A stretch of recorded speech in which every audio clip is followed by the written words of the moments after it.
A gente viu na semana passada, a partir da semana retrasada, na verdade, a gente viu que esse chamado novo ateísmo é um movimento relativamente novo. Começou ali por volta do ano 2000, organizado, onde o objetivo número um é assim, é trabalhar, influenciar o máximo possível para poder tirar o poder da religião do mundo, diminuir a religiosidade no mundo, influenciando de várias formas, seja isso através de reportagens, seriados, filmes, aí, revistas, escola, leis, tudo que for possível. E ele é encabeçado por pessoas extremamente famosas que têm uma posição ateísta radical, que são esses que a gente viu na semana passada, quem são eles, né, os que eles mesmos se intitularam Cavaleiros do Apocalipse. Isso foi uma tiração de onda deles mesmos, mas é como o grupo é conhecido. E que esse grupo, ele é reconhecido no mundo inteiro como uma autoridade absurda, assim, absoluta. O que eles falam, nossa, é verdade, é verdade, é verdade. Então tem desde imprensa aqui, escritores, cientistas, imprensa, escritores, cientistas, filósofos, mas todos eles, quando eles apontam para falar de provas, toda hora que eles vão, no meio dos argumentos deles, que eles vão usar a expressão que vocês gostam, que é lacrar, eles apontam para o Richard Dawkins. Então, quando eles falam, todos os argumentos, sejam eles filosóficos, que todos eles, como a gente já viu aqui, são todos filosóficos, mas eles vêm com toda aquela linha de argumentos filosóficos, mas aí lacra como? A ciência prova. E esse a ciência prova, eles colocam. O Richard Dawkins é quem está ali como porta-voz da ciência. E o que ele está falando é o que a ciência fala. É isso que eles apontam. Né? Então, essas são as pessoas que, direto ou indiretamente, estão hoje chamando para a gente responder a razão da nossa fé, a lógica da nossa fé. Ok? E a gente viu que a gente não precisa estudar tudo, porque são milhares e milhares de obras para poder tratar do ateísmo no mundo, mas que todas elas são ecos. Elas reproduzem os mesmos argumentos na mesma linha, só muda a linguagem, só muda o jeito do escritor, mas sempre fechando naquelas obras principais ali, nos argumentos desse grupo chamado Novo Ateísmo aí. Então, se os cabeças do grupo todos apontam Richard Dawkins como o cara que é autoridade para a ciência, então se a gente responder Richard Dawkins, a gente está respondendo a lacração, a gente está respondendo os argumentos que eles dizem que são as provas para o que eles falam. O resto é filosofia, certo? E aí é o que a gente começou a fazer semana passada. A gente pegou, o Richard Dawkins, ele escreveu um livro que ele propôs ser o livro mais completo que existe para o ateísmo, que é conhecido como a Bíblia do Ateísmo, que é o livro chamado Deus um Delírio, que fala que a humanidade está delirando por acreditar em Deus. Beleza. E aí, nesse livrão, que é considerada a Bíblia do Ateísmo, ele coloca 3 principais argumentos, que ele fala que, em cima daqueles 3 principais argumentos, um crente que comece a ler aquele livro termina ateu. Então, eu deixei para o final, a gente fez todo aquele caminho, todo aquele raciocínio, fomos para a Bíblia, saímos, fomos argumentando filosoficamente, historicamente, certo? Literariamente, como a gente viu aqui, e aí eu deixei para o final justamente a lacração. Por quê? Porque todos eles, em todas as abordagens diferentes, como a gente viu aqui esse tempo todo, todos eles apontam como o cara de autoridade que lacra é ele. Né? Então, os argumentos principais que ele colocou eram 3. A gente viu 2 na semana passada, o último é hoje, e a gente vai concluir fazendo aquela leitura de Gênesis que eu falei desde o início, que a gente faria aqui para finalizar. Por quê? Porque eu estou falando o tempo todo que não existem provas, não existem evidências, não existe nada apontado dentro da ciência que indique que Deus não existe, ok? Não existem. 0, não existe. Se alguém encontrar, traga. Não, elas não estão aí, tá bom? O que existe são argumentos filosóficos. E aí, o ponto é, mas do outro lado, qualquer área da ciência, quando você aprofunda, e dentro dos argumentos do Dawkins, ele mesmo admite, como a gente viu semana passada, qualquer área que você estude, que você vai aprofundar dentro da ciência, você vai encontrar evidência de que Deus existe, Deus existe, Deus existe o tempo todo. O oposto não. Mas, uma coisa que a gente não fez aqui, que nós vamos fazer daqui a pouco, então, é pegar Gênesis 1 e 2 e ler da maneira como aqueles caras que eu fui fazendo um desfile aqui 2 semanas atrás, da maneira como esses cientistas que eram ateus e se converteram e deram o testemunho deles, e que eu mostrei alguns aqui para vocês, da maneira que eles leram. Porque eram pessoas que nunca tinham pisado numa igreja, nunca tinham lido nada, foram estudar as religiões, e quando depararam com esses 2 primeiros capítulos da Bíblia, eles se converteram ao livro, e depois continuaram estudando e se converteram ao cristianismo. Certo? Então é essa leitura que a gente vai fazer para finalizar, mostrando o oposto. Tá, e vamos para o que está escrito mesmo? Porque tem tanta briga e tanta crítica que a gente está tratando aqui 2 meses, e o que está escrito? Né? A gente viu os problemas internos, vimos os problemas externos, e aí, olhando para os argumentos do Papa, então, do ateísmo, que todo mundo aponta para ele, eu citei desde a primeira aula, eu fico citando, e que a gente começou semana passada, nós vimos que o problema principal é que ele chama para ele uma autoridade que ele não tem. Os cabeças do grupo apontam para ele uma autoridade que ele não tem. Fala, o que a ciência fala é o que ele fala. Como se ele fosse o porta-voz da ciência para o mundo. E ele não tem essa autoridade. E a gente viu nos argumentos dele isso, quando a gente estava rebatendo os argumentos aqui. Então, na semana passada, a gente falou primeiro a parte filosófica e citando como instituição ciência. Ele fala que Deus não existe, a Bíblia é um mito e que a ciência prova. Né? Aí o primeiro que a gente argumentou na primeira parte semana passada é quando ele fala a ciência, ele fala dos cientistas.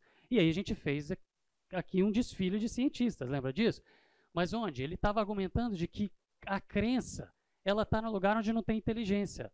Quanto maior o seu conhecimento científico, mais ateu você é. Quanto maior seu nível intelectual, mais ateu você é. E que é quase consenso na ciência que Deus não existe. E a gente viu que isso é tudo pura mentira. É mentira, absolutamente mentira. A gente fez um desfile aqui da ciência, dos pais da ciência, e praticamente todos eles eram cristãos. Dos cabeças da ciência ao longo da história da ciência eram todos cristãos, né? São raros os não, alguns não, certo? E da ciência moderna, onde, dependendo do lugar que você estuda, tem mais da metade creem, dependendo do lugar, um pouco menos da metade creem, mas ali fica mais ou menos meio a meio, ainda assim na ciência moderna. Vimos de jovens e de estudantes e dos cabeças da ciência hoje. E que não tem nada a ver essa história de que é quase consenso. Ou de que o conhecimento científico leva ao ateísmo. Nós vimos o quanto isso é mentira. Né? Então, essa história de Deus não existe e a ciência prova, isso é mentira. Na história da ciência antiga e moderna, não interessa. Nós temos ali os cientistas cristãos, ou seja, o conhecimento científico não leva ao ateísmo. E quando nós vimos a nata da ciência no mundo, semana passada, que foram os ganhadores de Nobel, nós vimos que 90% dos ganhadores de Nobel, nos 100 anos da existência do prêmio Nobel, ou eram cristãos, 65%, ou judeus, 25%. Mas, é 90,1% que dá no total, mas mais de 90% dos ganhadores do prêmio Nobel, do topo da inteligência dentro da ciência, acreditavam no mesmo Deus da gente. E acreditam, porque muitos deles ainda estão vivos. Ok? Então, é mentira aquela linha de argumento que ele trouxe ali. E a gente viu que o conhecimento raso, mediano ou profundo da ciência não tem nada a ver com ateísmo. É só escolha, certo? Bom, no fim das contas, essa discussão não tem nada a ver com ciência. A gente viu isso. No fim das contas, é uma queda de braços, onde quem vai tentar provar ser mais inteligente do que quem, e quem vai puxar para o seu lado aqueles que são que conseguem convencer, ou seja, a disputa é por quem consegue convencer mais gente para o seu lado.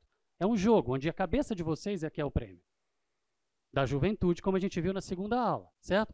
Então, esses argumentos não valem, são mentira, mas estão escritos ali. Estão convertendo pessoas ao ateísmo através dessa campanha que vai das mídias, YouTube, filmes e séries, mas que crer não tem nada a ver com burrice, não tem nada a ver com suicídio intelectual. A crer é uma escolha, a crença é uma escolha, sempre foi e vai continuar sendo. Deles e nossa, ok? Se escolheram não crer, foi escolha. Se escolheram crer, é uma escolha. E aí a gente foi para o grande argumento que a gente fechou no final da semana passada, onde ele fala que é a prova cabal, a lacração final de que prova que Deus não existe. Onde ele admite no texto dele, do livro da Bíblia do Ateísmo, que um dos maiores desafios para a inteligência humana é explicar por que quando você vai estudar a fundo qualquer área da ciência, você enxerga que Deus existe. E aí ele fala que isso é a tentação natural, é então concluir que Deus existe. Porque é assim que a ciência faz. A ciência vai estudar, aprofunda e tira conclusões. É assim que funciona para tudo, mas ele fala que para esse caso aqui não pode funcionar assim. Ele fala que todas as áreas você estuda e você conclui que Deus existe, não existe prova de que Deus não existe, não existe evidência de que Deus não exista, mas que tudo aponta para Deus, em todas as áreas, ele admite isso, mas ele fala que é uma tentação falsa, essa tentação natural de concluir que Deus existe.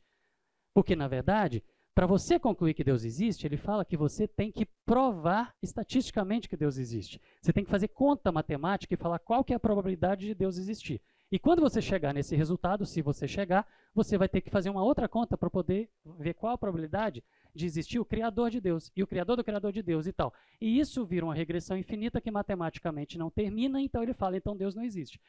Só que o mesmo cara que fala isso, fala que o universo é eterno. O mesmo cara que fala isso, que a gente tem que, para poder, você não pode falar que Deus é eterno. Você não pode acreditar que Deus sempre existiu. Você tem que calcular matematicamente quando ele começou. Só que esse mesmo cara é adepto do colega dele, do Stephen Hawking, que criou a teoria do multiverso, que só para poder não admitir que o universo teve um princípio, portanto, que teria a probabilidade maior de ter sido criado, para não admitir isso, ele fala que o universo sempre existiu, então criou a ideia do multiverso, que ele espicha, encolhe, espicha, encolhe, espicha, encolhe eternamente. Para isso, ele não usa essa regra dele de que tem que criar e provar matematicamente. Ele pode acreditar que o universo sempre existiu, mas não pode acreditar que o Criador sempre existiu. Ou seja, é muito controverso, né? Foi isso que a gente viu na semana passada. E ele ainda admite que ele fala o seguinte, para a biologia está ok descartar Deus, porque tem Darwin, mas ele fala que não existe um Darwin para a física. Enquanto não vai chegar o Darwin da física, ele fala que ele prefere acreditar na sorte. Nós estamos aqui, cérebros altamente desenvolvidos, num planeta altamente improvável, num universo altamente improvável, filosofando sobre a existência simplesmente porque aconteceu. Sorte. E ele prefere acreditar nisso do que num Deus que você não consegue calcular matematicamente quando ele começou. E, portanto, esse é o argumento lacrador que toda essa turma fala que a ciência prova que Deus não existe. Esse é o argumento para poder falar que Deus não existe. E aí é o que eu falei com vocês, como um adolescente uma vez me perguntou, posso ler esse livro? Pode. Se você abrir já acreditando no cara, aí ele vai te fazer mal. Mas se você abrir e pensar, se você ler o livro usando o seu raciocínio e pensar, gente, é isso aqui que é o grande argumento? Tão controverso desse jeito? É muito fraco. E ele admite que é fraco, ele mesmo chama de fraco, né? Ele fala que apesar de o argumento, que a gente não deve perder a esperança, porque mesmo que tenha postulados fracos, ou seja, argumentos fracos, ainda assim, a hipótese de que existe um projetista inteligente no universo, ela é contraproducente, ou seja, ela é boba. Então assim, gente, não está claro que isso é escolha? É tão escolha quanto. E ele fala que essa é a principal conclusão do livro, chamado Bíblia do Ateísmo, Lacração Final e Prova Cabal. É para virar ateu com isso? É para ter crise com isso? Agora, como a gente viu nas primeiras aulas, a maneira como jogam isso em cima de vocês, sem vir para os argumentos verdadeiros, é que é o problema. É tirando onda, é menosprezando, é ridicularizando, é fazendo vocês parecerem que são menores, fazendo vocês parecerem que estão ali sendo massacrados e esmagados ali. É essa a estratégia mesmo, é tirar onda e fazer vocês se sentirem para baixo porque vocês acreditam, mas é esse que é o bendito do argumento, e ele não fecha. Ele é fraco, ok? Então não precisa de ter medo. Durante essa semana eu mandei um vídeo que eu acho que não vai dar tempo de eu colocar ele aqui, mas eu mandei um vídeo para o Bert, para o Marcelo Bert, a maioria de vocês eu acho que conhece, que é um profundo conhecedor do Novo Testamento, e tinha um vídeo do Collins, que é o chefe do Projeto Genoma Humano, que eu já citei várias vezes aqui, tocando violão junto com a maior autoridade de Novo Testamento hoje no mundo. E os dois tocando uma música juntos, falando sobre Gênesis, que acredita em Gênesis e nos dias eras, e etc, etc, etc. Mandei para o Bert, ele falou assim, gostei da música, ele já tinha visto antes, ele falou assim, e graças a Deus a gente pode falar para os nossos jovens que não precisam ter medo de ir para a escola. Nenhum. Basta você entender o que está por trás daquela tiração de onda. Ok? Teve um de vocês que veio conversar comigo depois de um domingo, que falou do tanto que sofria pressão e tiração de onda, e que massacra, e que isso dói. Eu sei que dói. Mas doer não traz garantia para o que eles falam. É dor. É emocional, é psicológica, é por causa do bullying. Mas racionalmente os argumentos eles não fecham. Então, é um sofrimento baseado numa mentira. É o sofrimento que estão imprimindo em alguns de vocês, mas baseado numa mentira que muitas vezes os que estão imprimindo esse sofrimento em vocês nem sabem que o que eles estão achando que é verdade é mentira. Ok? E aí agora a gente vai, para fechar, nós vamos para o último argumento, que é mais filosófico também, mas que é muito usado principalmente nos seriados. E que são legais, eu gosto de assistir também. Lá em casa nós somos viciados em seriados. Eu gosto de ver. Mas principalmente nas mensagens discretas que vêm ali, elas trazem esse conceito que eles jogam tanto, de que a religião é má, prejudicial e que tem que ser erradicada. Lembra do argumento principal deles, do foco principal, do objetivo deles, com a criação desse grupo lá em 2000, que é erradicar a religião? Está aqui.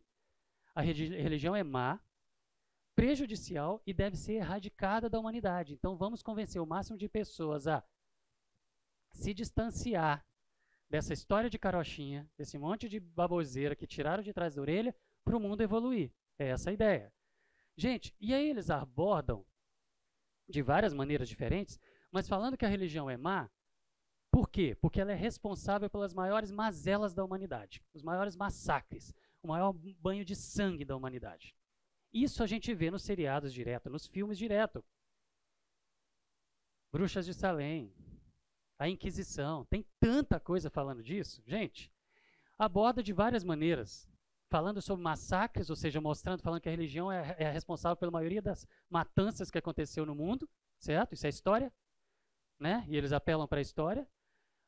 Ou então, de maneira mais romântica, com músicas belas que vão mostrar o seguinte: seria maravilhoso se a gente não tivesse países, fronteiras, não precisasse de dinheiro, ninguém matando, ninguém morrendo e não tivesse religião também. A ideia é que se você acaba com as armas, acaba com as guerras e acaba com a religião, vai ser uma festa. É isso que vem de maneira sutil nos seriados, nos filmes, nos desenhos, e vem assim. Ok? E isso vai infiltrando na cabeça da gente e todo mundo vai achando que esse é o pensamento predominante.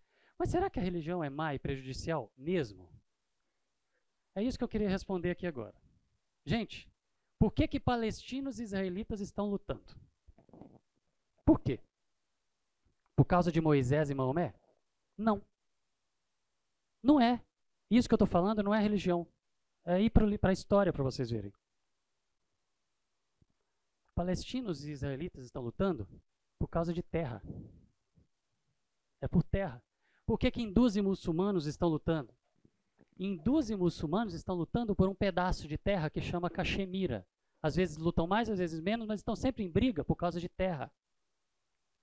Por que na Irlanda do Norte viveu por tantos anos massacres e guerras? Por causa de poder, de terra. Quem manda? Tem um livro que está fazendo muito sucesso agora, é muito bom, já virou filme também, mas o filme eu procurei na Netflix hoje, não achei. Estava na Netflix, mas saiu. Filho do Hamas, na Netflix ele estava com o nome O Príncipe, The Green Prince. Esse cara, ele é filho, né? Está vivo, escondido nos Estados Unidos, ele é filho do fundador do grupo do Hamas, que é um grupo terrorista palestino, onde ele estava sendo preparado para poder comandar ali grupos terroristas, certo? Na cabeça e não lá na frente explodindo, não homem-bomba, mas para ser líder. Só que ele viu tortura que os palestinos faziam contra eles mesmos, com alguns dentre eles mesmos, para poder forçar todo mundo a ser radical. E aí ele pulou para o outro lado e foi ser informante de Israel e viu que os israelitas também torturavam e também matavam e também manipulavam. Por quê? Porque tem uma guerra em curso ali por terra, por quem manda. E no fim das contas, a conclusão dele, ele se converteu, se tornou cristão, ele fala, não tem saída. A conclusão dele é não tem saída. Não é defender judeu e não é defender palestino. É todo mundo entender o evangelho de Jesus Cristo, o amor para o meu inimigo, para poder acabar com esse mar de sangue. Gente, não é religião que está por trás dessas coisas. É briga por poder e por terra, por quem manda. É poder. Onde ele fala no livro, inclusive, que o oprimido, quando tem a primeira chance, vira opressor. No fim das contas, o que está aí é a natureza humana. E para a história? Os seriados e filmes lotam, e eu gosto desse tipo de filme também. Mas lotam de histórias sobre a Inquisição. E eu gosto. Só que se a gente for olhar para os números, gente, quantas pessoas vocês têm ideia, vocês imaginam, vocês chutam que a Inquisição matou? A Inquisição durou por volta de 350 anos. Quantas pessoas vocês chutam que eles mataram? Perseguindo por não acreditarem nos dogmas católicos. Chuta, João. 20 mil. Alguém dá mais? 1 milhão? Boa. Gente, a Inquisição Espanhola foi a maior de todas. Foi a mais sangrenta. Foi a que mais matou. A Inquisição Espanhola matou 6 pessoas por ano. Em 350 anos, 2.000 pessoas. Ela foi a maior, a mais sangrenta. Eu não estou falando que essas 6 pessoas por ano não eram importantes. Cada vida dessas não podia ter sido tirada. Cada vida dessas era importante. Foi um erro da igreja, sim. Foi um erro.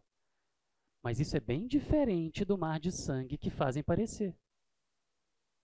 Não é? Gente, tem o ditador Pol Pot, ditador ateu do Camboja. 2.000 pessoas, gente, ele matou numa tarde. Durante o período dele ali no poder de maior massacre, ele matou 2 milhões de pessoas. Um ditador ateu.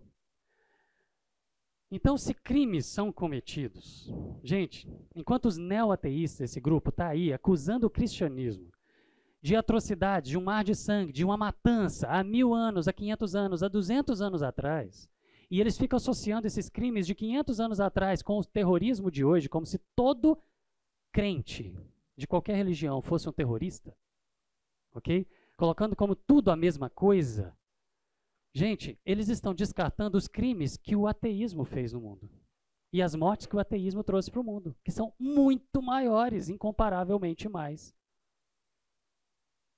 Não era para estar fazendo essa comparação aqui. Mas eles fazem. Se a gente reunir regimes como Stalin na Rússia, Mao Tse na China, regime ateu, né, o nazismo, em 50 anos foram mais de 100 milhões de pessoas mortas. A religião não matou. Nada comparado com isso. Nada. E eu estou falando de 100 milhões sem contar com os de hoje. Pol Pot, Kim Jong, Fidel Castro. A turma atual. Ok? Depois, Matheus, na hora que terminar, aí eu te explico. É que você chegou um pouquinho atrasado, né? Mas eu pego, senão a gente não consegue terminar. Beleza? Mas o que eu estou falando é que eles estão acusando os cristãos de estarem fazendo um mar de sangue, enquanto os ateus que não creem, os regimes, países que são dominados por comandos ateístas, eles mataram muito mais. E ficam fazendo acusações para a gente. Entendeu? Mas a gente conversa mais no final, tá bom? Como a gente fez na semana passada, beleza? Agora, vamos lá. Regimes ateístas, gente, fizeram um mar de sangue. Só que vem acusar o cristianismo pelas maiores mazelas, ou o cristianismo ou a religião, pelas maiores mazelas da humanidade. Não dá. Se regimes ateístas produziram um mar de sangue, e o movimento ateísta vem acusar a religião, tem um desequilíbrio aí nessa fala. Só que eles jogam um argumento muito forte, que eles falam o seguinte, os neo-ateístas falam o quê? Um líder ateu, quando ele mata, ele não faz isso em nome de Deus. Ele não vai jogar, um líder ateu não vai jogar um avião contra um prédio. Ok, isso é verdade. Só que,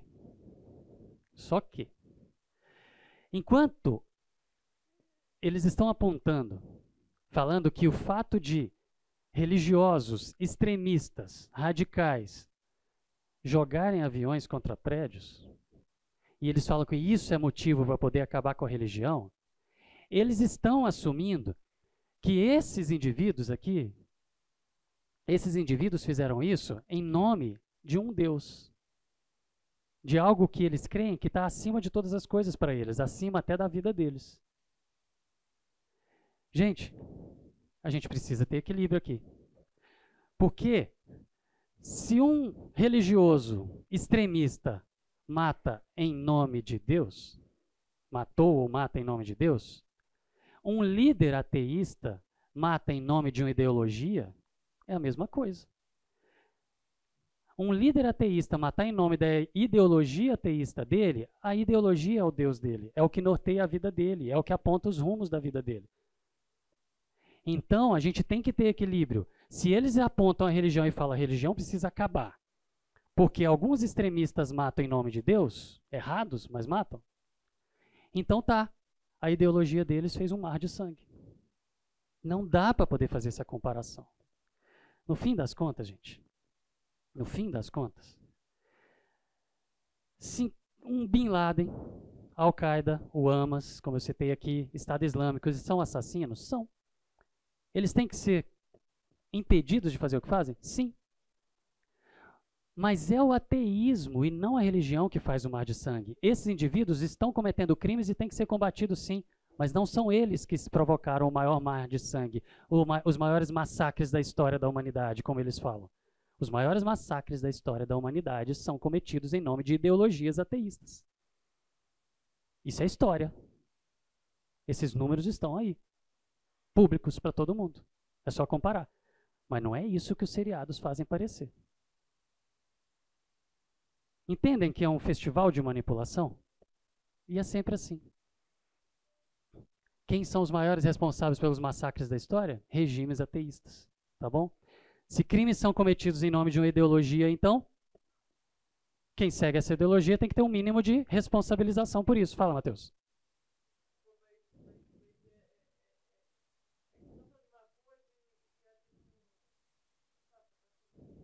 Parecendo outra? Não, ali tem um bando de judeus, um grupo de judeus no campo de concentração.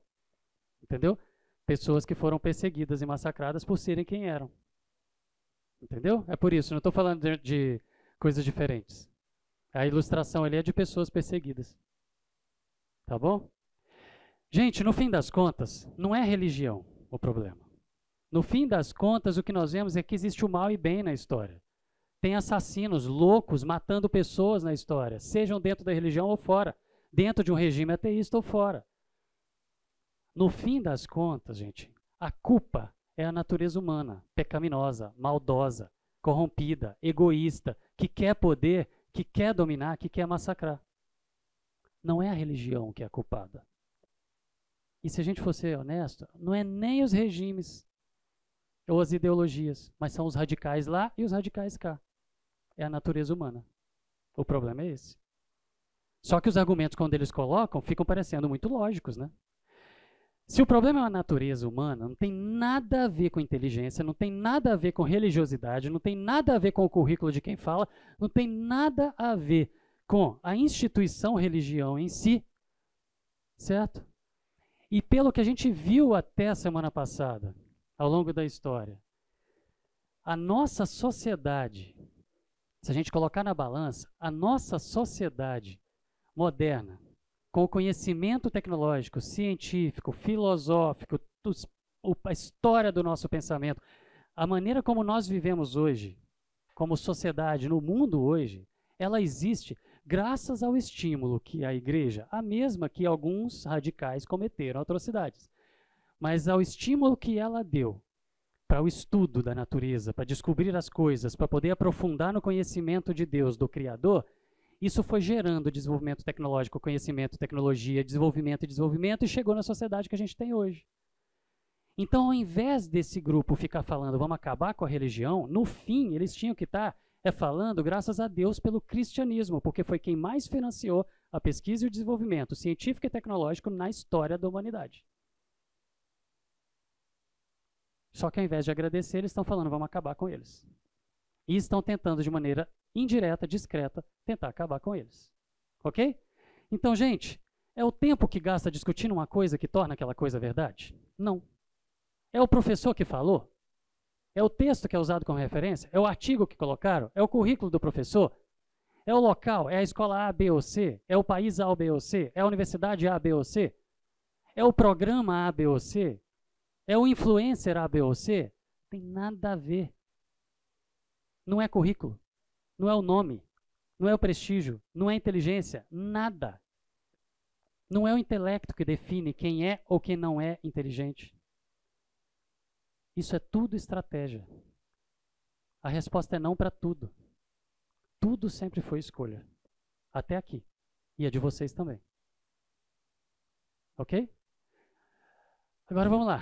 Se a resposta para isso tudo é não, se o ateísmo é escolha do mesmo jeito que ser crente, certo? Por que essa guerra continua acontecendo então?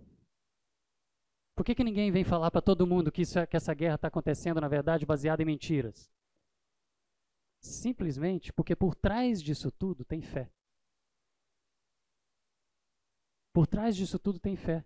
O Deus do Dawkins é a ideologia dele. O Deus do Dawkins é o acaso. Do Sam Harris, do Christopher Hitchens, do Hawkins e de todos os seus seguidores que saem reproduzindo isso. O Deus daquelas pessoas é a sua ideologia e eles acreditam naquilo, custe o que custar. Pode trazer, esfregar na cara deles qualquer coisa, argumento contrário, mas a fé deles fala mais alto. Eu vi há algum tempo um deles dando entrevista falando, gente, esses cristãos, eles pegam isso aqui, ele pegou a Bíblia, eles pegam isso daqui, e isso daqui está entranhado na alma deles, na vida deles, e não sai por nada. Que bom, né?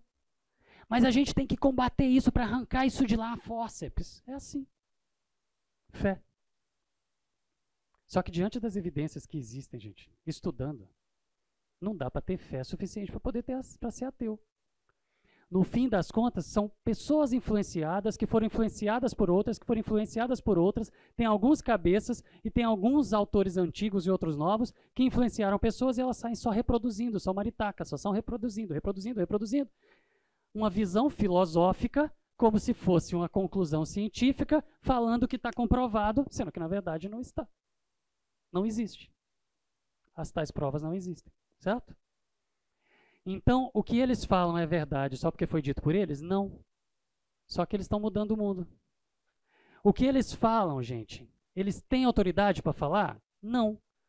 Só que eles estão mudando o jeito do mundo falar sobre isso, o jeito dos seriados serem desenvolvidos, as premissas para poder estar, para um seriado ser produzido, para ser aprovado, para a verba ser aprovada, para poder gravar o filme, a série.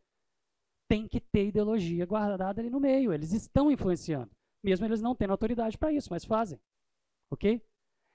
Não é a formação, o conhecimento, a universidade deles que torna verdade o que eles falam, só que eles chamam para si essa autoridade como se eles fossem donos da verdade. Certo? A ciência refutou Deus? Não. Só que o mundo está acreditando neles. É esse o mundo que a gente vive. Então, mas fica mais fácil, concordam? Se você entende o que está por trás, quando você vê a tiração de onda. Quando você vê a ideologia colocada na voz do herói no seriado ou no filme.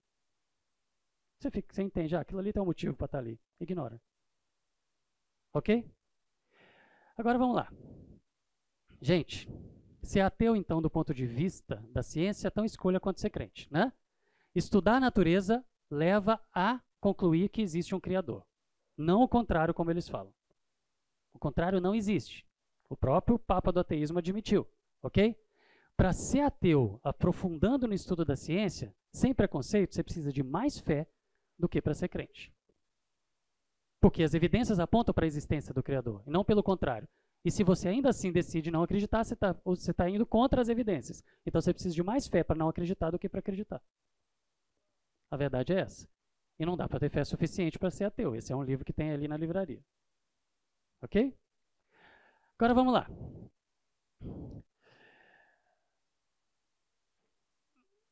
Nós vamos fazer 10 minutinhos de intervalo. Só um pouquinho, Matheus. Nós vamos fazer 10 minutinhos de intervalo.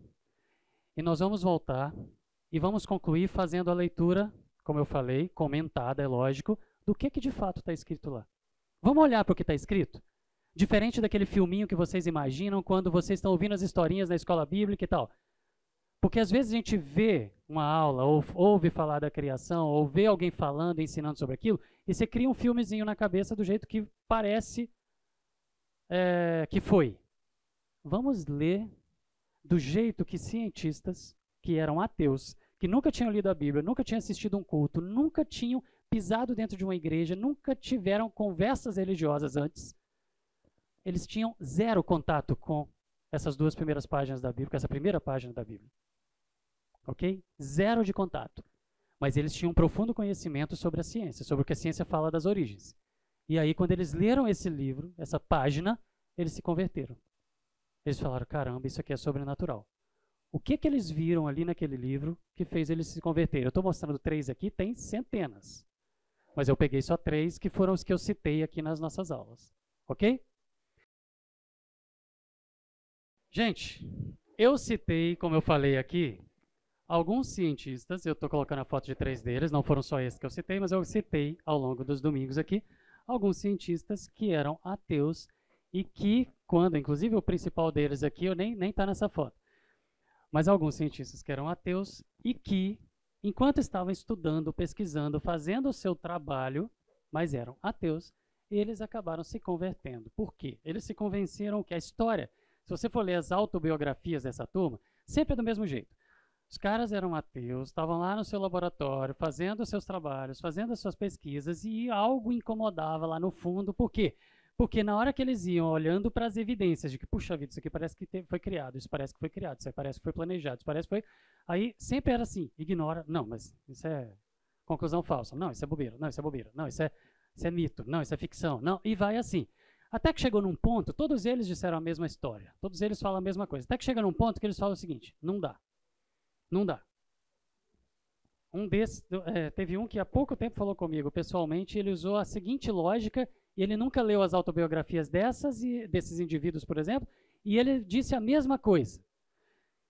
O que ele disse é o seguinte, não dá para ser intelectualmente honesto e não admitir que parece que tudo foi criado e planejado. Então, se existe um criador, a frase foi, esse criador, ele tem que ser pessoal, tem que ser alguém inteligente, não pode ser uma força como Star Wars, tem que ser alguém inteligente. E se esse criador é pessoal, inteligente, pessoal, para planejar todas as coisas, aí atrás, conversa. Se esse criador é...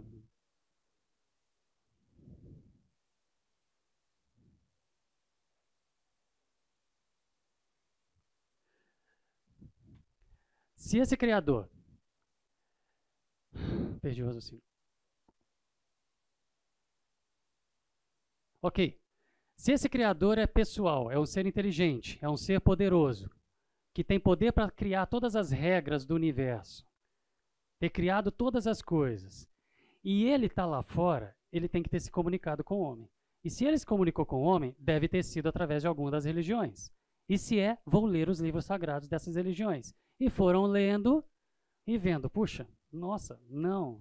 Ah, os textos encontrados em pirâmides, em papiros, não. E quando chega num ponto que vai ler a Bíblia, lê a primeira página e fala, caramba. Quando eles leram essa primeira página, quando eles leram esse relato, eles tinham em mente a história das origens da maneira como a ciência contou, simplesmente. Sem ter nenhum vício, sem ter nenhuma influência de nenhum religioso. E eles ficaram fascinados. É essa leitura que eu quero fazer com vocês agora de Gênesis. Eu vou só pegar Gênesis 1 e ler. Mas é diferente quando a gente está desde pequenininho, como a maioria de vocês, na escola dominical, vendo a historinha, Deus fez e apareceu, Deus falou e apareceu, Deus falou e apareceu, Deus falou e apareceu, e a gente vai criando um filminho na cabeça. A gente está acostumado a criar filminhos na cabeça. E a gente cria filminhos na cabeça de um jeito que depois a gente fica com aquilo achando assim, é aquilo que eu criei na minha mente, aquele filminho, é aquilo exatamente que aconteceu daquele jeitinho. Vamos ver o que está escrito. Lendo o que está escrito de fato ali, o que Deus inspirou Moisés a escrever, certo? Como a gente viu lá na segunda aula. Lendo o que está escrito, sem nenhuma história de religião no desenvolvimento, mas tendo todo o conhecimento que a ciência fala sobre as origens, como eles entenderam isso aqui? Como eles foram lendo e concluindo aqui? É isso que nós vamos fazer aqui agora, tá bom? Vamos lá. Nós estamos lendo Gênesis 1, beleza? No princípio, Deus criou os céus e a terra. E a terra era sem forma e vazia. Trevas cobriam a face do abismo. Meninos, eu gostaria de não ter que chamar a atenção da conversa aí atrás, tá bom? Nós estamos fazendo a conclusão do curso, tá? Eu peguei o celular porque eu chamei o Edu de novo. Porque, infelizmente, tive que pedir o Edu para ficar aqui. Tá bom? Vou começar outra vez. No princípio, Deus criou os céus e a terra. E a terra era sem forma e vazia. Trevas cobriu a face do abismo. e o Espírito de Deus se movia sobre a face das águas. Isso aqui é uma introdução, ele não está falando do dia 1 ainda, mas ele está falando de uma introdução. A ideia é de que não existia nada. A ideia é de que não existia nada. Esses indivíduos, eles não tiveram aula de escola bíblica. Eles não tiveram aquele filminho montado na cabeça. Eles eram ateus dos melhores possíveis. No que sentido? Zero de influência religiosa. Aí eles olham aqui, caramba, na introdução está falando, aqui ele está falando da criação do universo, da origem do universo. Esses caras estavam buscando esse criador que eles concluíram lá na história da ciência, certo? Estudando a ciência. E aí eles olham e pensam, imaginam o seguinte, para essa introdução, de que estava falando? No princípio, antes de tudo, antes de existir qualquer coisa, antes de existir o tempo, Deus, o Deus da Bíblia, que eles estavam ali naquele momento, já tinham estudado várias religiões, estava ali naquele momento estudando a Bíblia, o Deus da Bíblia, Deus, antes mesmo do tempo existir, concebeu em sua mente e planejou todo o universo. Todas as fórmulas matemáticas e físicas que regem o universo. Todas as constantes. O que é constante? Aquilo que está sempre lá e sempre funciona daquele mesmo jeitinho. É uma regrinha para as coisas se comportarem, para a energia comportar, para a matéria comportar, para as forças comportarem. Estava tudo ali, né? Antes de tudo, ele escreveu todas as regrinhas e aí ele inflou a energia dele naquele ponto inicial e as coisas começaram. E disse Deus, versículo 3, haja luz e houve luz. Luz. A primeira coisa que esse livro escrito há 3 milhões... desculpa. Primeira coisa que esse livro escrito, que esse texto escrito há 3.500 anos fala que surgiu foi luz. Isso não é trivial. Esse não é um conhecimento que existe há 3.000 anos. Esse conhecimento existe há menos de 150 anos. Ok? E disse Deus, haja luz e houve luz. E Deus viu que a luz era boa e separou a luz das trevas. Separou luz das trevas, ou seja, não tinha nada, criou todas as regras. E disse Deus, haja luz, e houve luz, e separou luz de trevas. Olha a ordem com que está escrito num texto de 3.500 anos. Tá bom? E Deus chamou a luz dia, as trevas noite, passaram tarde e manhã, a gente já tratou disso na terceira aula, certo? Sobre essas expressões tarde e manhã, sobre luz e on, aquela coisa. Não vou voltar aqui, mas esse foi o primeiro dia. Ok? E disse Deus, haja luz, pense na cabeça desses indivíduos com zero de influência religiosa. O Criador concebeu todo o universo em fórmulas e falou, e a energia surgiu, e a primeira coisa que surgiu foi luz. Para esses indivíduos que eu saí citando ao longo do curso, que eram ateus e se converteram, para eles, esse momento, a descrição deles era de arrepiar. Porque essa conclusão ela só existe para a ciência como óbvia há 150 anos, menos do que isso. Mas num texto de 3.500 anos, e todos eles foram atrás de procurar a historicidade disso e ver se aquele texto realmente era verdade, que foi escrito há 3.500 anos. Isso aqui não é natural. Esse texto não é humano. Essa é a conclusão que esses indivíduos chegaram. Ok? E continuou. Depois disse Deus, haja entre as águas um firmamento separando águas de águas. Firmamento está se referindo ainda ao universo, aos astros, a tudo lá fora. Surgiu luz, separou luz de trevas, depois foi formando todos os astros. E foram separando montes de porções de matéria para um lado e para outro. Separando águas de águas. Então Deus fez o firmamento, separou águas que estavam embaixo do firmamento, que estavam acima do firmamento. Assim foi, chamou Deus de firmamento e passaram tarde e amanhã, esse foi o segundo dia. Na cabeça desses indivíduos, estava falando da matéria. E o universo, depois que surgiu a luz e a energia luminosa e deu origem à matéria, era um líquido, uma gororoba que estava ali separando em porções. As constantes universais estavam todas atuando, gravidade principalmente estava atuando pra caramba aqui, e estava formando aqueles corpos esféricos e separando aquelas porções que foram virar as galáxias, os planetas, os sóis. Ok? E esses caras, eles tinham isso aqui em mente. Um mapa da história do universo traçado pelo Hubble, que agora vai ficar mais precisa, até com o telescópio novo. Mas pelo que o Hubble já deu de dados, há 13,7 ou 8 bilhões de anos atrás, não existia nada, nem o tempo, mas inflou, surgiu num ponto luz, energia. Toda a energia do universo expandiu de uma vez, do nada.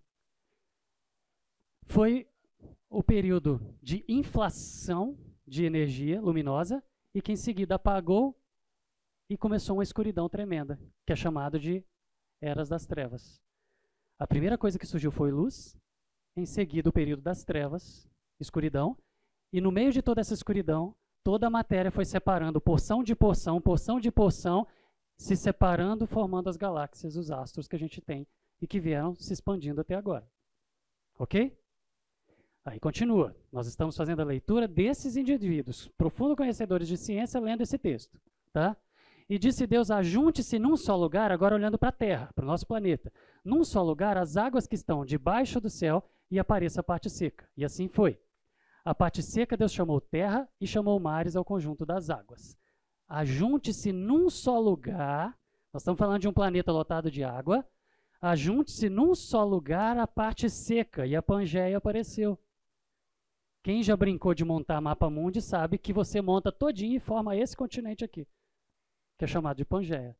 E que você vai separando e montam todos os que tem hoje, que simplesmente foram espalhando, separando. Essa é a leitura que esses indivíduos fizeram. Quanto tempo tem esse conhecimento? Menos de 300 anos, num texto de 3.500 anos. Aí você fala, mas outros textos antigos devem ter coisas assim. Não. Vocês já viram, a gente já viu aqui o que aparece nas paredes das pirâmides. Ou nas pedras. Ou nos papiros. Tem nada a ver com isso. Isso só está escrito aqui, em nenhum outro lugar. Mas aí continua. E cubra-se a terra de vegetação, plantas que deem sementes e árvores cujos frutos produzam sementes de acordo com as suas espécies. E assim foi. A terra, pois, produziu relva, ervas que davam sementes e árvores que davam fruto, cuja semente estava nele, dentro dele. Gente, isso aqui é a ordem da evolução vegetal. Esse conhecimento só existe no planeta há 300 anos. Ok? Há 2.400 anos, Aristóteles começou a falar sobre classificar animais e plantas, separando o que é planta e o que é animal. Ok? Há 300 anos, o Linneu foi lá e colocou isso em nível hierárquico, a ordem dos que os vegetais surgiram. E o avô do Darwin também. Antes disso daqui, ninguém colocou isso, ninguém estudou isso, ninguém concluiu isso, não existia essa conclusão sobre ordem de aparecimento de vegetais. Mas a ordem que hoje a ciência conhece, que os vegetais apareceram, foi briófitas, pteridófitas, gimnospermas e angiospermas, coisa que vocês estudaram na escola e que vão ter que responder no vestibular. Essa ordem está escrita num texto de 3.500 anos. Esse texto é humano? Não é. Sabe uma explicação para isso que alguém deu alguns anos atrás? Só um pouquinho, Matheus. Escreveu um livro, Eram os Deuses Astronautas, falando que essas informações foram dadas para essas pessoas lá atrás por astronautas humanos do futuro que viajaram no tempo para poder dar essa informação. Porque não tinha como essa informação estar lá. E acha mais fácil acreditar num viajante do tempo do que do Criador ter contado o que ele fez. Fala, Matheus. Na escola? Na sua casa? Responde para o seu pai. Fala com ele.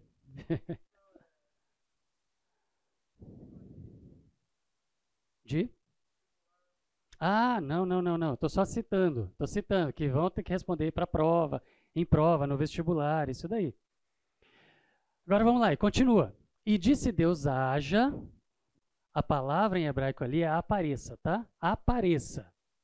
Apareçam luminares no firmamento. O firmamento é lá no universo, lá fora, certo? No céu, para separar dia e noite. Sirvam eles de sinais para marcar as estações, dias e anos. Sirvam, haja, apareçam eles no firmamento do céu para iluminar a terra.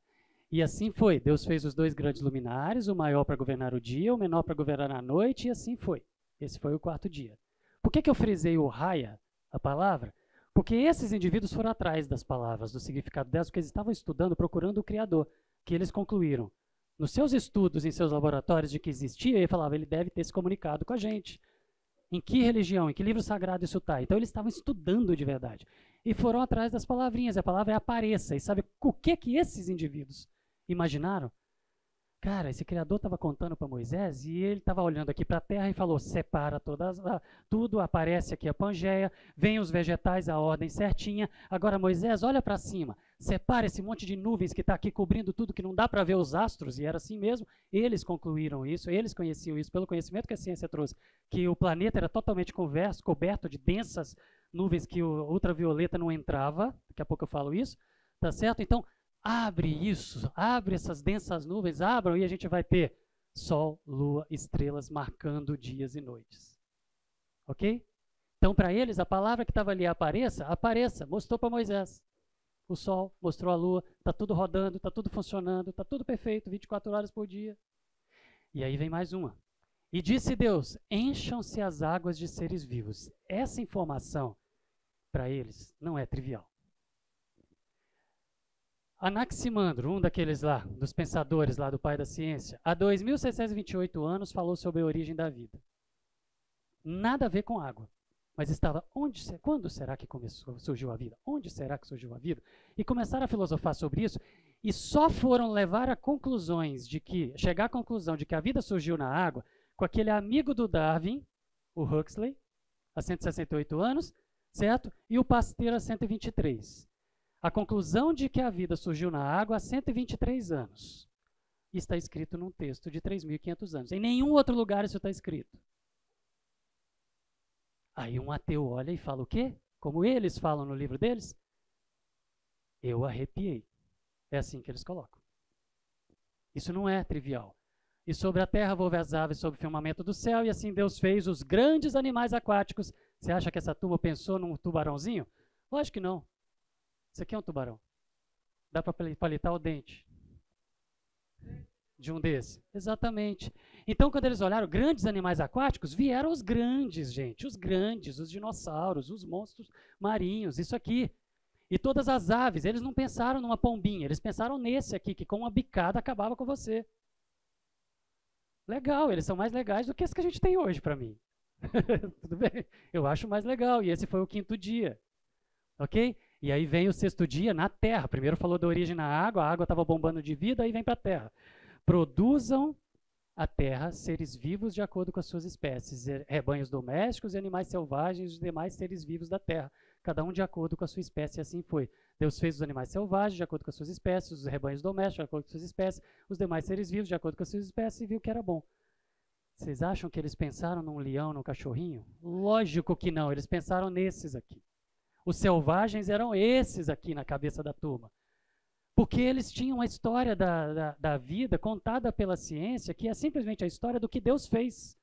E eles falaram, vou achar esse Deus, vou achar esse Criador.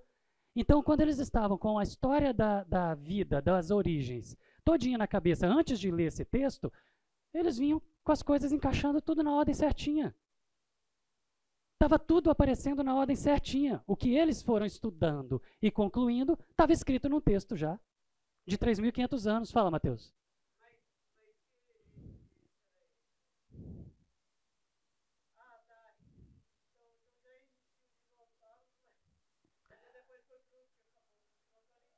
Essa é uma outra discussão, Mateus. Essa é outra discussão, que a gente não vai ter essa aula aqui. Mas aqui eu estou falando como que aqueles cientistas ateus, lendo esse texto, ficaram abismados, fascinados, como que num texto tão antigo estava escrito isso que ninguém tinha como saber. Entendeu? Então eles imaginaram o seguinte, falou dos selvagens, eles pensaram nesses aqui. Nos mais selvagens dos mais selvagens. Entendeu? Essa que é a ideia. A gente não está entrando nesse detalhe aí dos dinossauros, quando foi, etc. Não é isso, isso é uma outra aula. O dilúvio não cabe dentro de um curso de 2 meses. Para a gente poder falar de dilúvio, precisaria de um curso de 3 meses. Bom, surgiram os grandes, os gigantes, os que se arrastavam, que viviam entre água e terra, certo? Caminhavam, voavam e soltavam pum. Exatamente isso. Muitos gases, muitos gases, muitos gases.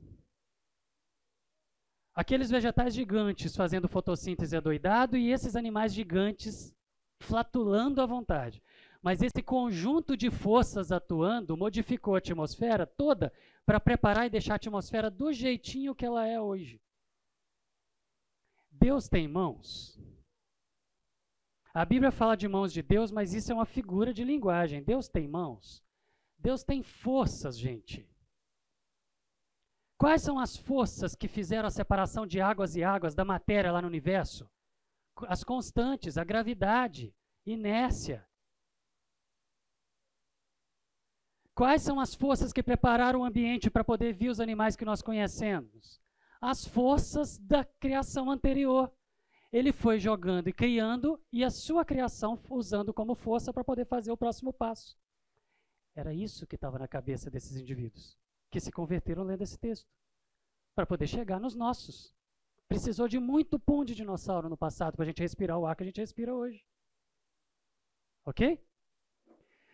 Então disse Deus, façamos o homem à nossa imagem, isso para fechar, conforme a nossa semelhança, domine sobre os peixes do mar, sobre as aves do céu, sobre os grandes animais da terra, grandes, não tão grandes que palitavam o dente mais, mas grandes que eles conseguiam dominar.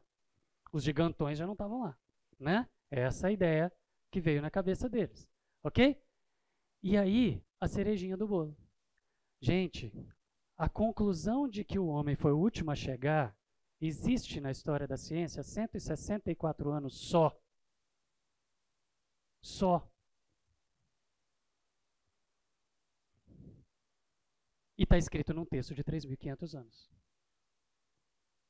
Deu para entender por que esses indivíduos disseram, esses indivíduos que já tinham isso aqui totalmente formatado na cabeça deles, quando leram o texto bíblico, eles se converteram a esse livro. Eles se converteram à Bíblia, não ao cristianismo, à Bíblia. E aí continuaram estudando e se converteram, se tornaram cristãos na sequência? Porque a primeira página desse livro, por mais que ela não tenha o propósito de ser um texto de ciência, mas para uma pessoa que conhece ciência e que tem um mínimo de honestidade intelectual, que admite que não sabe, sem orgulho e preconceito, ele olha e fala, caramba, uau. O que esses indivíduos tinham na cabeça, gente, é uma história que é igualzinha. Que é o quê? Antes deles lerem esse texto, o que tinha na cabeça deles? Vou falar rapidinho isso. Que há 13 bilhões de anos, toda a energia necessária para formar todo o universo foi inflada num único ponto. E aquele único ponto, a física até hoje discute o tamanho do ponto, se é uma bola de beisebol, se é uma bola de golfe, beleza. Mas eles ficam lá discutindo esse ponto. Na verdade, é num ponto. Toda a energia do universo inflou num ponto. E quando ela expandiu, surgiu luz.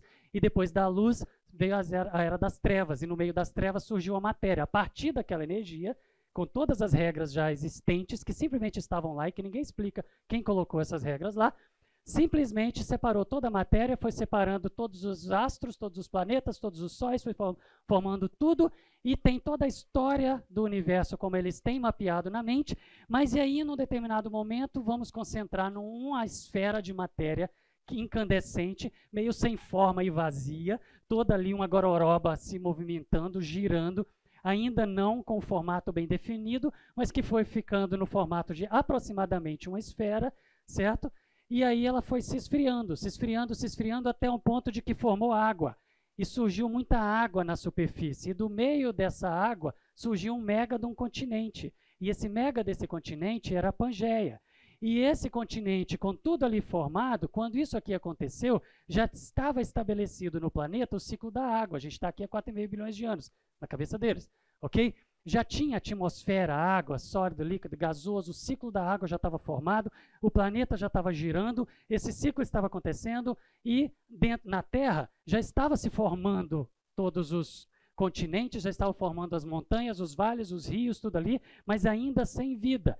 Por quê? Ainda tinha uma densa camada de nuvens, eu estou falando que estava na cabeça deles, tá?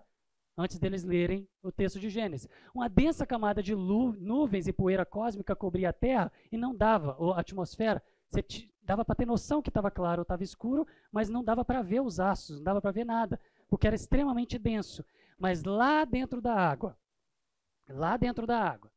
surgiu a molécula da vida, surgiram as moléculas da vida. a ordem, isso ainda é bem discutível, mas provavelmente foi essa. Surgiram primeiro aminoácidos, depois surgiram proteínas que encaixando os aminoácidos, depois surgiu o RNA, depois surgiu o DNA, e depois o DNA começou a governar e fazer todo o resto no caminho contrário. E aí a vida surgiu lá dentro da água na ordem briófitas, pteridófitas, gimnospermas e angiospermas, como eu falei, mas na água surgiu a vida. E quando na água surge a vida, aquela densa camada de nuvens abre, e quando ela abre, aparece o Sol, Lua, estrelas, mas o Sol era o mais importante aqui, porque quando ele aparece, o Sol é o agente mutagênico mais influente no planeta, começa a jogar rajadas de ultravioleta, e aquele caldo orgânico que estava formado por células únicas ali, todas iguais, naquele caldo de água ali, onde a vida surgiu, começou a levar rajadas de ultravioletas como forças batendo ali, só um minutinho, forças batendo naquelas moléculas e trocando as pecinhas de lugar. E à medida que foi brincando de Lego e trocando de lugar, surgiram, como se a vida estivesse brincando de Lego, surgiram todas as formas que hoje a gente chama de filos que existem até hoje. Fala.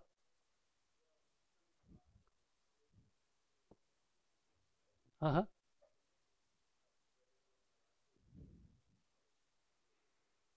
Eu acho, só que aí é um biólogo falando, a gente tem que ouvir o Covolan falando isso, respondendo isso, mas eu acho que a data do universo vai ficar um pouquinho mais velha. Entendeu? Sim, continua, só vai ajustar o timing aí. Eu acho. Mas é uma conversa que a gente tem que ouvir do Covolan, eu não tenho autoridade para falar isso. Mas eu acho, pelo que eu li, com o que eu entendi, eu acho que vai ficar mais velho. A gente ainda está usando os 13,8 bilhões de anos, mas é capaz disso ficar mais velho. Entendeu? Vamos ouvir do Covolan. Em breve. Ou então parar o Covolan aí na porta e perguntar para ele. Mas vamos lá. Ultravioleta na vida toda igualzinha, como se fossem pecinhas de Lego, começa a tudo montar, brincar, trocar e todas as formas surgem. A vida super abundante de forma super rápida, lembra do milagre do Cambriano? Eles tinham isso em mente. Porque ninguém explica como num tempo tão curto surgem todos os filos que existem até hoje. Vocês estudam isso, a classificação biológica das espécies. Reino, filo, classe, ordem, família, gênero e espécie. Quem disse que Deus estava mostrando para Moisés a espécie? Ele podia estar mostrando os filos. Todas as formas, todos os filos que existem hoje surgiram de uma vez. Quando veio aquele festival de ultravioleta para cá. Deus tem mãos, gente? De novo. Não, Deus tem forças. Ultravioleta jogando e brincando de Lego. Forças. Quem criou essas forças? Quem fez? É o que a ciência chama de milagre do Cambriano, o surgimento da vida. E da água, a vegetação vai tomando conta da terra na ordem certinha. Briófitas, pteridófitas, gimnospermas e angiospermas. Na ordem certinha com que estava escrito num texto de 3.500 anos. Eles já conheciam isso aqui. Por isso que eles disseram que arrepiaram. Só um pouquinho, Mateus, que arrepiaram. Porque, na verdade, esses vegetais, eles vieram tomando conta e modificando a atmosfera, gerando uma atmosfera que dava para vida sair da água para a terra. Antes dos vegetais tomarem conta, a vida que estava bombando na água não tinha como sair, porque não tinha oxigênio ali fora. Mas então uma força da natureza, ou seja, os vegetais tomaram conta, modificaram a atmosfera, para a atmosfera estar pronta para receber a vida saindo da água. E quando a vida sai da água, ela rasteja primeiro, depois caminha, depois voa e domina e modifica mais ainda a atmosfera, até chegar no ambiente onde a gente tem, com os seres vivos do jeito que a gente está. E aí vem a cerejinha do bolo, o último a chegar, e essa é a história que estava na cabeça deles. Gente, o fato é, a questão é impressionante porque esse tempo todo, 3 bilhões de anos antes da vida lá é complexa, mas pensando na vida complexa, 600 milhões de anos.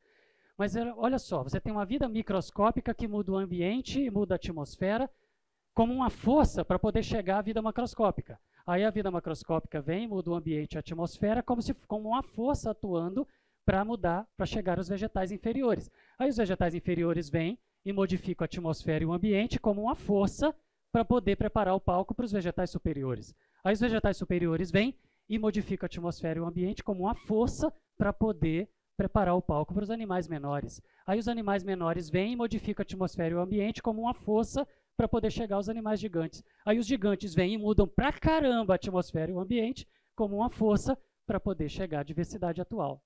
Deus tem mãos? Deus tem forças. Quais são as mãos de Deus? as forças que ele criou, desde o ponto zero. Sempre foi ele, de ponta a ponta. É Deus de ponta a ponta. É Deus traçando as regras, é Deus colocando energia, é Deus cumprindo as regras para poder chegar à conclusão. Espera um pouquinho. Para poder chegar à conclusão. Ok? Tudo perfeito, preciso e exato. Foram 3 bilhões de anos. Espera um pouquinho, Mateus, que eu deixo você falar. Só um minutinho, para eu poder fechar o raciocínio aqui. Foram 13 bilhões de anos, gente, de trabalho. Na cabeça desses cientistas foi isso. 13 bilhões de anos de trabalho do Criador. Para poder chegar e colocar tudo no lugar. Para poder chegar no Homo sapiens. Que é aquele que ele chamou para si, para se relacionar com ele, e colocou o Espírito Eterno. 13 bilhões de anos para poder chegar aqui. Aí vem esse bando de arrogantes, orgulhosos, que se acham e tira Deus da jogada, tira o homem. Por quê? Eu sou tão especial que eu consigo entender isso aqui tudo de fora. Porque se acham deuses. Gente, essas são duas histórias? Ou é uma história só? É a mesma história. Esses indivíduos se converteram ao livro simplesmente porque eles já conheciam a história por um lado, e quando eles viram o outro, eles viram que estava contando a mesma história. Esse livro se garante. Ele não foi escrito para ser um livro de ciência, a gente viu isso aqui. Mas para quem conhece ciência de verdade e é honesto, ele se garante. Ok? Nós não precisamos ficar convencendo as pessoas das nossas posições pessoais sobre detalhes. Nós não precisamos. Esse livro se garante. O que precisa, o que é mais importante, o que nós precisamos trabalhar com as pessoas, com os colegas, com os amigos, não é assim, o colega fala assim, puxa vida, mas eu prefiro os dias de 24 horas, que o universo que a Terra é jovem. Beleza, tudo bem, lá em cima a gente descobre quem estava certo.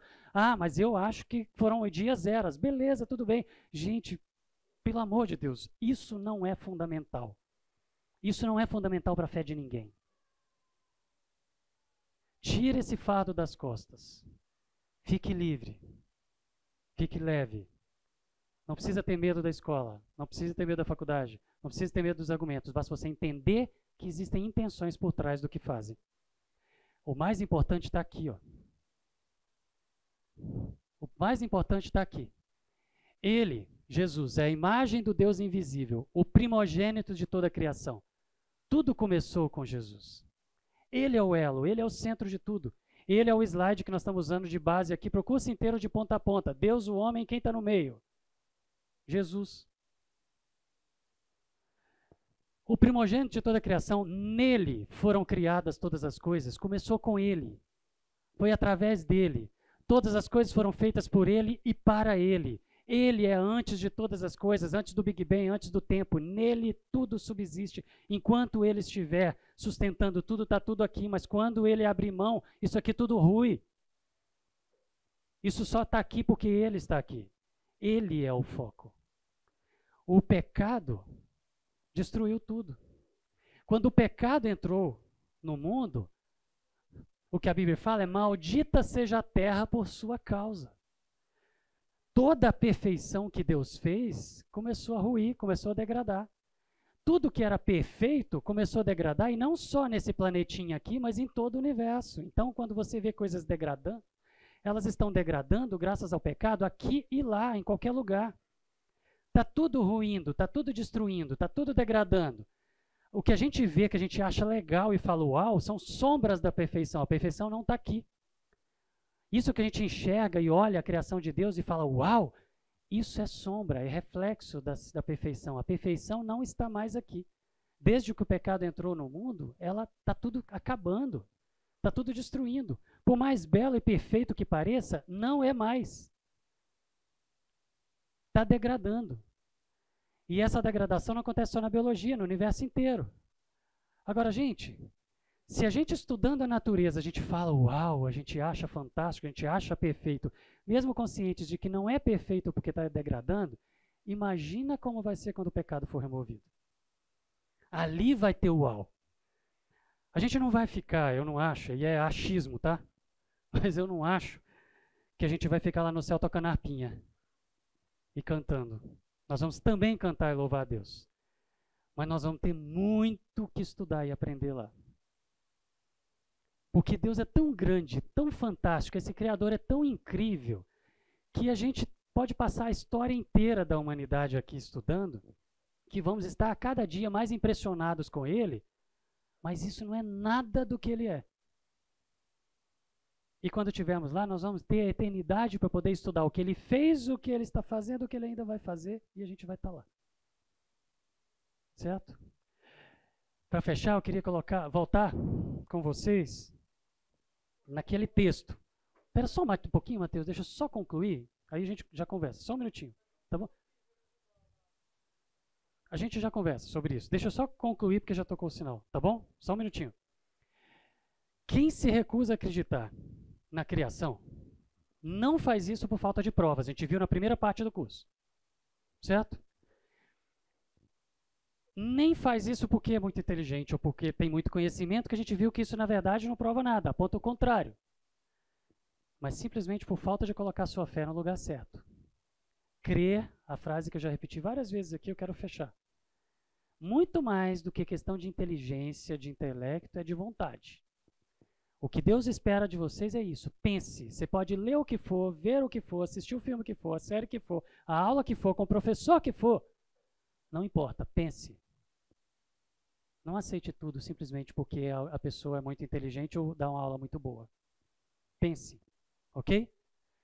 Aí a gente volta para aquele texto que a gente começou para a gente finalizar. O que Deus espera de nós? Que estejamos sempre preparados para responder a qualquer um que pedir a razão da nossa fé. Nós tratamos disso aqui o tempo todo, né? Só que, como que a gente faz isso? Boa literatura, boa teologia, boa filosofia, boa literatura, boa ciência, boa argumentação. E não simplesmente reproduzindo aquilo que alguém me falou sem eu parar para pensar. Ok? Mas o principal é como a gente vai fazer. Não adianta nada você querer evangelizar um amigo e você não dá um bom testemunho. Não adianta nada você vir aqui todo domingo e você não aplicar o que você aprende aqui na sua vida. Não adianta nada você estar preparado para responder a qualquer um que pedir a razão da sua fé e você falar com isso brigando, criticando, pagando com a mesma moeda, tirando onda também, menosprezando o outro também. O próprio texto que fala que é para a gente estar preparado fala a forma. Não é de qualquer jeito. É fazendo isso com mansidão e respeito. Um ateu, uma pessoa que fala que não crê, e que tem certeza, e que briga, que força, ele precisa tanto de Deus quanto você. Ele é tão pecador quanto você. Ele precisa de mansidão, ele precisa de respeito, ele precisa de paciência para poder apresentar. Porque você não convence a pessoa. Quem convence é o Espírito de Deus. Beleza? Tudo bem? Vamos orar para encerrar. Aí depois vocês podem continuar aqui depois perguntando. Mateus, pode vir aqui, a gente continua conversando igual a gente conversou no intervalo, tá bom? Estou aqui à disposição, tá bom? Vamos orar. Senhor Deus, obrigado por teu cuidado. Obrigado por esse tempo que o Senhor nos permitiu passar aqui. Obrigado pelo conhecimento que o Senhor nos permite ter a respeito do Senhor, da sua obra, da sua criação, do seu poder. Obrigado, Senhor, por nos dar a possibilidade de aprender cada dia mais de Ti e ficarmos admirados com o Senhor. Nos ajude a estarmos sempre preparados, a sabermos como conversar, sabemos como mostrar, sabemos como estar refletindo, Pai, no nosso dia a dia, com as nossas atitudes, com as nossas palavras, ações, refletindo o Senhor. Nos ajude a estar caminhando nesse mundo onde tem como propósito a nossa cabeça. Levar a nossa cabeça. Nos ajude a estar sabendo pensar, sabendo enxergar nas entrelinhas, sabendo entender as intenções por trás das coisas legais que aparecem. Senhor, não saindo do mundo, mas vivendo nele, influenciando, refletindo o Senhor, mas sem deixar ser levado por qualquer discurso aparentemente bem fundamentado. Nos ajude, Senhor, nos livra de todo mal e continue, Senhor, ao nosso lado sempre. Te louvamos por tudo e te pedimos em nome de Jesus. Amém. Amém. Aí.